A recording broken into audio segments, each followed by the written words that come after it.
오늘은 우경화 개인적인 번아웃 극복 경험담을 함께 살펴보려 합니다. 이게 단순히 에너지가 그냥 고갈된 상태, 그걸 넘어서서 삶의 방향 자체를 완전히 재설정하게 된 그런 계기가 되었다는 점에서 상당히 흥미로운 자료인데요. 네, 맞아요. 이 자료를 보면 번아웃이 대체 뭔지 그 정의부터 시작해서요. 저자가 직접 경험한 원인, 또 증상들, 그리고 이걸 어떻게 극복해 나갔는지 그 과정이랑 구체적인 방법들까지 아주 상세하게 나와 있거든요. 특히 그 완벽주의 성향이라던가 아니면 다른 사람들 기대에 부응하려는 그런 마음 있잖아요.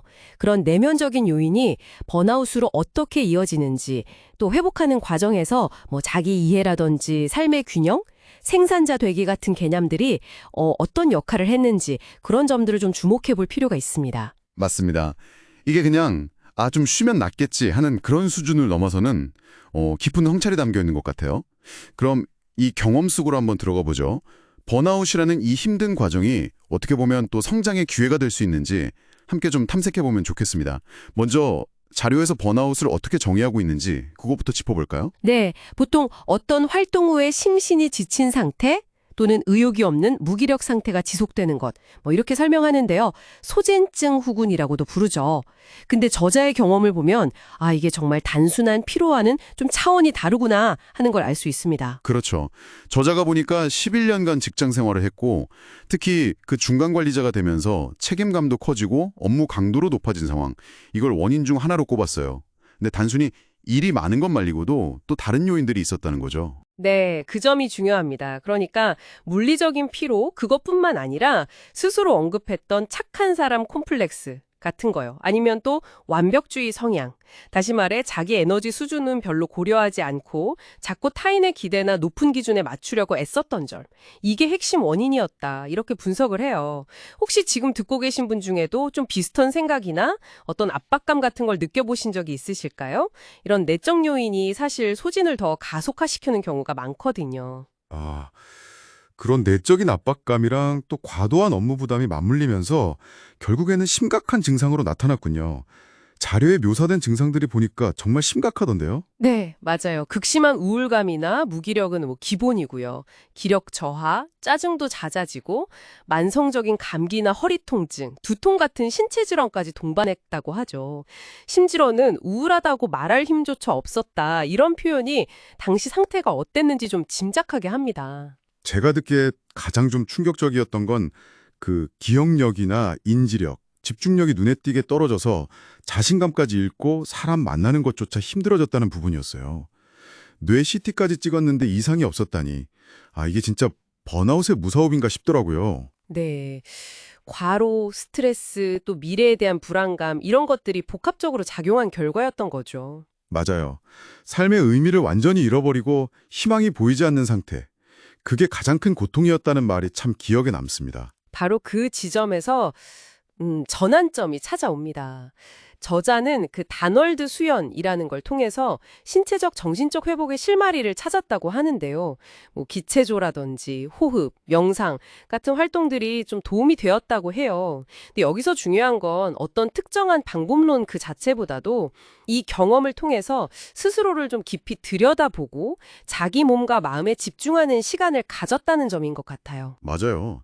그 과정에서 에너지가 좀 회복되고 마음이 안정을 찾으면서 번아웃이 오히려 자신을 돌아보고 삶의 방향을 다시 설정하라는 일종의 신호이자 선물이었다.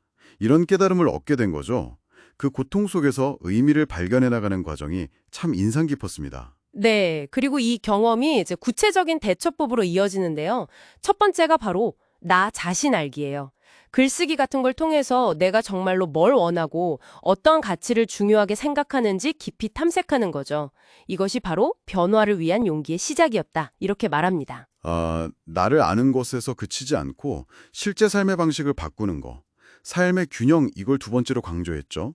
일에만 막 몰두했던 과거에서 벗어나서 휴식이라든지 운동, 여행 같은 활동들 이런 것들의 중요성을 깨닫고 의식적으로 삶에 포함시키는 거예요. 몸이 보내는 신호에 귀 기울이고 일할 땐 집중해서 하되 반드시 쉬는 시간을 확보하는 식으로요. 그렇죠.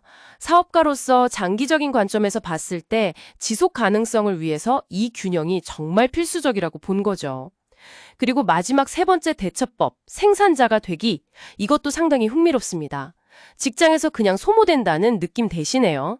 블로그에 글을 쓰거나 전자책을 만들거나 유튜브 콘텐츠를 만드는 것처럼 무언가를 직접 생산하면서 오는 그런 충만감, 즐거움 이런 걸 발견한 겁니다. 아, 듣고 보니 일방적으로 그냥 소비되던 에너지의 흐름을 바꾸는 거네요. 내가 주체가 돼서 뭔가를 만들어내는 경험. 그게 자존감 회복이라든지 미래에 대한 희망으로 이어질 수 있다는 거군요. 네, 맞아요. 자신이 만든 콘텐츠가 이렇게 차곡차곡 쌓여서 결국엔 운이 되고 자유를 줄 거다. 이런 믿음까지 갖게 되었다니 이건 정말 강력한 변화인데요. 네, 그렇습니다. 오늘 저희가 살펴본 이 우경아 씨의 이야기는요. 번아웃이라는 게 단순히 그냥 탈진 상태가 아니라 자기를 깊이 이해하고 삶을 다시 정비하는 그런 깊은 전환점이 될 수도 있다는 걸 보여줍니다. 저자가 번아웃을 고마운 선물이었다 이렇게 회고하는 것처럼요.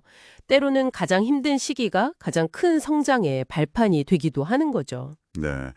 자신을 제대로 알고 또 삶의 균형을 찾아가고 그냥 소비하는 삶에서 나아가서 무언가를 직접 만들어내는 생산자의 삶으로 전환하는 것. 이것이 회복과 성장의 어떤 핵심 열쇠가 될 수 있다. 이런 메시지를 던져주는 것 같습니다. 이 이야기를 들으시면서 혹시 여러분의 삶에서 반복적으로 나타나는 어떤 신호 같은 건 없는지, 혹은 여러분은 지금 소비와 생산 중에 어느 쪽에 더 무게를 두고 살아가고 계신지 잠시 돌아보는 시간을 가져보시는 건 어떨까 싶네요.